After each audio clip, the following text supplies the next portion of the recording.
ആരോഗ്യത്തോടെ ഇരിക്കാം. മികച്ച പരിചരണം ഞങ്ങളുടെ ഉറപ്പ്. Shoranur medical trust, Shoranur. ഒറ്റപ്പാലം അനങ്ങനാടി പഞ്ചായത്തിലെ അംഗൻവാടി വർക്കർ, ഹെൽപ്പർ തസ്തികകളിൽ നിയമനം നടത്തുന്നതിനുള്ള കമ്മിറ്റിയിൽ രാഷ്ട്രീയ പ്രേരിതമായ അഴിച്ചുപണി ആരോപിച്ച് UDF ഹൈക്കോടതിയെ സമീപിക്കും.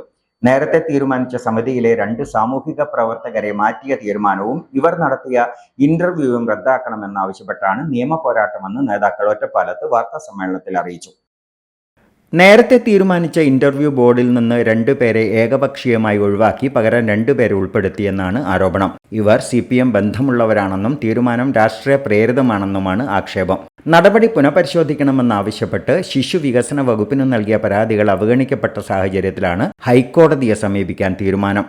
അംഗനവാടികളിലേക്കുള്ള ജീവനക്കാരെ തെരഞ്ഞെടുക്കുന്നതിന് കഴിഞ്ഞ ദിവസം നിശ്ചയിച്ചിരുന്ന അഭിമുഖം പ്രതിഷേധങ്ങളെ തുടർന്ന് മുടങ്ങിയിരുന്നെങ്കിലും ചൊവ്വാഴ്ച പോലീസ് സംരക്ഷണത്തിൽ നടന്നു.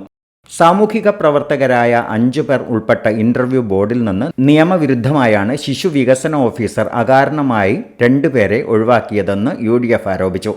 ഇവർ അസൗകര്യം അറിയിച്ചതിന് പിന്നാലെയാണ് ഭേദഗതിയെന്ന ഓഫീസറുടെ ന്യായീകരണം അംഗീകരിക്കാനാകില്ലെന്നും ഇരുവരും എവിടെയും അസൗകര്യം അറിയിച്ചിട്ടില്ലെന്നും UDF നേതാക്കളായ K. Abdussalam, V. Muraleedharan, Mustafa പുലായ്ക്കൽ, P. Unneenkutty, MA Riyas എന്നിവർ അറിയിച്ചു.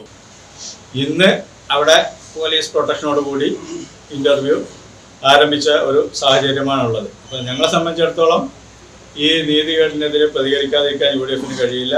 അതുകൊണ്ട് തന്നെ ഇത് പൊതുജനങ്ങളെ ഈ വസ്തുതകൾ അറിയിക്കുകയും CDPOയും ഒരു ഭരണകക്ഷിയും ഒത്ത് കളിച്ച ഈ കള്ളക്കളികൾ ജനമധ്യത്തിൽ തുറന്നു കാട്ടാനുള്ള ഒരു അവസരമായിട്ടാണ് ഞങ്ങൾ ഈ പത്രസമ്മേളനത്തെ കാണുന്നത്. അതോടൊപ്പം തന്നെ ഈ വിഷയത്തിൽ ഈ നടപടി എടുക്കുന്നതിനും ഇവർ ഈ പറഞ്ഞ അവിഹിതമായി കടന്നുകൂടിയ ആളുകൾ ഉൾപ്പെട്ട് നടത്തിയ ഇൻ്റർവ്യൂവിൻ്റെ അടിസ്ഥാനത്തിൽ രൂപീകരിക്കുന്ന ഈ അനർഹരുടെ ഇതായി വരാമെന്ന് ഞങ്ങൾ പ്രതീക്ഷിക്കുന്ന ആ ലിസ്റ്റ് റദ്ദാക്കണമെന്ന് ആവശ്യപ്പെട്ടുകൊണ്ട് ബഹുമാനപ്പെട്ട ഹൈക്കോടതിയെ സമീപിക്കാനുമാണ് UDFൻ്റെ ഇന്നലെ